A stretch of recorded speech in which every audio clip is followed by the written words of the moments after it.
É engraçado como algumas coisas que a gente lê ou algumas músicas que a gente ouve, a gente decora, mas a gente não entende. A gente vem a entender 20 anos depois. Não sei se isso acontece contigo que está assistindo esse vídeo ou se isso acontece só comigo, eu que sou muito lento. Por exemplo, tem uma música do álbum Nevermind, Something the Way, em que, numa tradução livre, o Kurt Cobain fala que o melhor momento da minha vida foi quando eu aprendi a chorar quando eu quisesse. E recentemente eu tive um choro bloqueado a minha vida inteira. Então, assim, essa música fala sobre se conectar com as suas próprias emoções, tá? Eu vim a entender isso só agora, 20 anos depois de ter ouvido essa música pela primeira vez. E eu tive a vida inteira um choro bloqueado.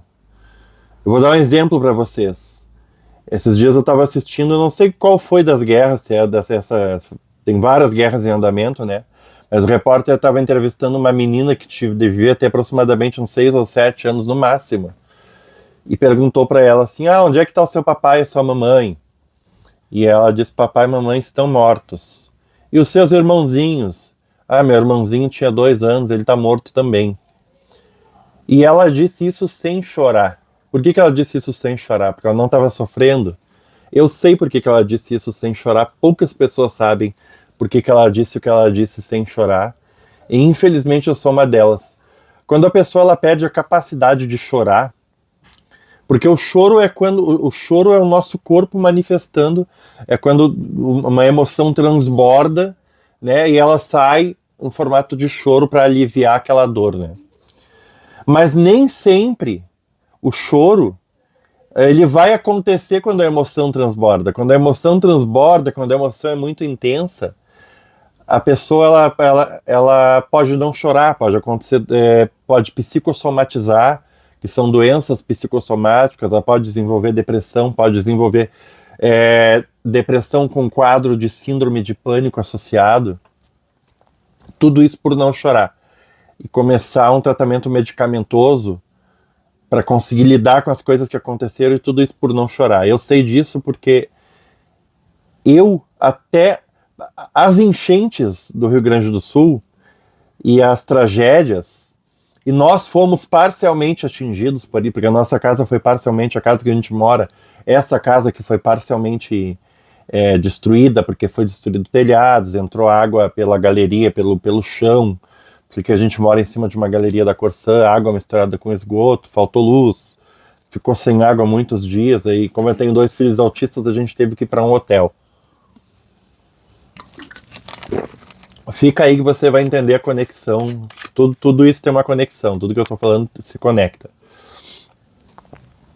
E a gente ficou alguns dias no hotel, e a última vez que eu tinha chorado na minha vida, até esse dia que eu vou falar para vocês, que foi mês passado, em maio desse ano, a última vez que eu tinha chorado mesmo foi quando meu avô morreu, quando eu tinha 12 anos de idade. Que eu chorei de verdade, agarrado na minha avó, implorando para minha avó, dizendo para minha avó, avó, não morre também, não pode morrer. Mas ela foi embora atrás dele menos de um ano depois. Isso é uma coisa da nossa família que acontece, quando um vai, normalmente o outro vai atrás. Não foi só o caso do meu avô e da minha avó. Então a última vez que eu tinha chorado tinha sido com 12 anos de idade. Então eu com 40 anos, vou fazer 41 daqui a alguns dias, dia 19 de junho agora, né, esse mês. E então, não fiz a conta, mas deu o quê? 28 anos sem chorar, né? E nesses 28 anos, meu pai morreu, eu perdi minha avó, tive perdas, né, de entes queridos que faleceram, tive meu filho entre a vida e a morte no hospital, Pedro, porque o autismo ele não vem sozinho, né? Ele vem com comorbidades, várias comorbidades. Ninguém é só, olha, eu me arriscaria a dizer que ninguém é só autista, mas isso é assunto para outro vídeo. Eu quero falar sobre se conectar com as emoções e sobre a responsabilidade que a gente tem às vezes na internet, e às vezes um comentário que a gente faz pode até tirar a vida de uma pessoa se essa pessoa estiver fragilizada. A gente tem que ter. Isso é uma coisa nova, as redes sociais. E esse é um abacaxi que caiu para nossa geração descascar. Ter responsabilidade. O que a gente diz, o que a gente faz, o que a gente fala, o que a gente escreve nas redes sociais, elas têm consequências no mundo real também. As redes sociais são o mundo real, são um espelho do mundo real. Mas a maioria das pessoas não se deu conta disso.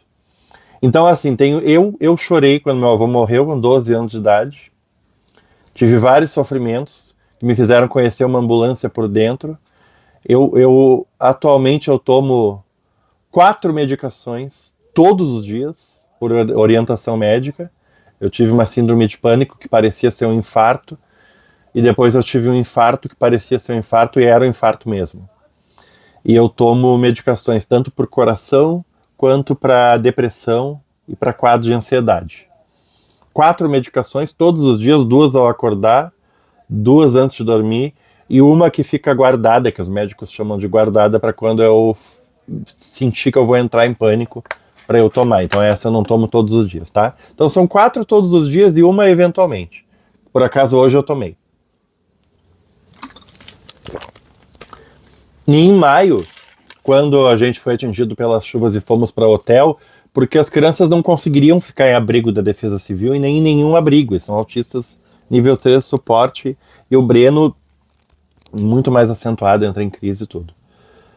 Mas isso também foi um outro grande parênteses. Isso é outro assunto para outro vídeo. Eu tô com um monte de assunto atrasado para falar com vocês, mas eu tô achando esse mais pungente, mais gritando dentro de mim.